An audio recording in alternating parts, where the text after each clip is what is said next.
Friends, రైతు రుణమాఫీపై CM Revanth Reddy కీలక వ్యాఖ్యలు అయితే చేశారు. ఆగస్టు 15 నాటికి ఏంటో అనేది చెప్తాము.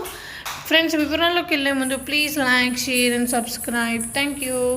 అయితే లోక్సభ ఎన్నికల్లో తెలంగాణలో 15 మంది ఎంపీ సీట్లలో కాంగ్రెస్ను గెలిపిస్తే ముదిరాజు బిడ్డను మంత్రి చేస్తామన్నారు ముఖ్యమంత్రి రేవంత్ రెడ్డి.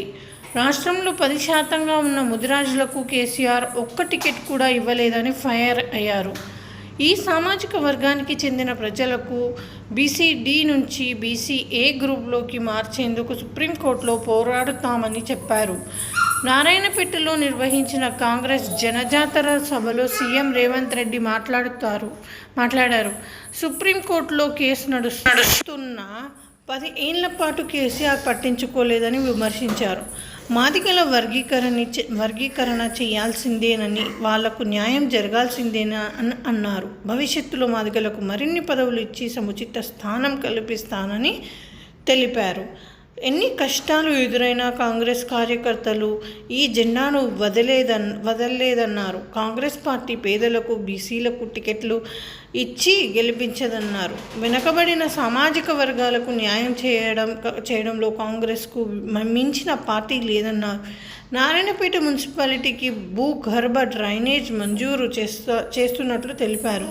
10 సంవత్సరాల నుండి మోడీ అధికారంలో ఉన్నా ఏమైనా ఈ ప్రాంతం అభివృద్ధికి కలిసారా అని అడిగారు. ఇక్కడ ప్రజలు వలసలు పోతుంటే పట్టించుకోలేదు. మోదీకి ఓటు ఎలా వేస్తారని ప్రశ్నించారు. ఆడబిడ్డలకు ఉచితంగా ప్రయాణం చేసే సదుపాయం కల్పించినందుకు రేవంత్ను ఓడించాలా?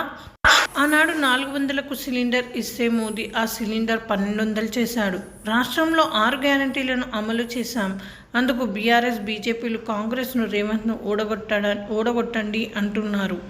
కేసీఆర్ డబుల్ బెడ్రూమ్ ఇండ్లు ఇస్తామన్నాడు, కానీ ఒకరికి ఇవ్వలేదు. కేసీఆర్ ఉద్యోగాలు ఇస్తామన్నాడు, కానీ మేము వచ్చిన 100 రోజుల్లో 30,000 ఉద్యోగాలు ఇచ్చాం. 10 సంవత్సరాలలో విధ్వంసం సృష్టిస్తే దానిని చక్కదిద్ది ముందుకు వెళ్తున్నాం. పేదల బిడ్డ ముఖ్యమంత్రి అయితే వీరికి ఎందుకు ఇంత కడుపు నొప్పి? కుట్రలు, కుతంత్రాలతో బీజేపీ వారు బీఆర్ఎస్ లోపాయకారి ఒప్పందం కుదిరింది. సిట్టింగ్ ఎంపీ కోసం గత ఎమ్మెల్యేలు ఒకరికొకరు ఓట్లు అడగటం లేదు. బిడ్డ బెయిల్ కోసం రాష్ట్రంలో 5 సీట్లలో కేసీఆర్ సూపరి తీసుకొని మోదీ దగ్గర బీఆర్ఎస్ కేసీఆర్ తాకట్టు పెట్టాడు. బీఆర్ఎస్ కార్యకర్తలు ఒకసారి ఆలోచించండి. మిమ్మల్ని మోదీకి తాకట్టు పెట్టాడు. చేతనైతే నాతో కొట్లాడండి, తప్పులు చేస్తే చెప్పండి, సరిదిద్దుకుంటున్నా అంటూ సీఎం వ్యాఖ్యానించారు. ఆగస్టు 15 లోపల 2 లక్షల రుణమాఫీ చేసే బాధ్యత నాది అంటూ సీఎం రేవంత్ రెడ్డి కీలక వ్యాఖ్యలు చేశారు. కార్యకర్తలు పార్టీ కోసం కష్టపడి పనిచేస్తారో వారికి స్థానిక ఎన్నికలలో గుర్తించి టికెట్ ఇప్పిస్తున్నామన్నారు. ఈ విధంగా వార్తలైతే వస్తున్నాయి. Friends, thank you.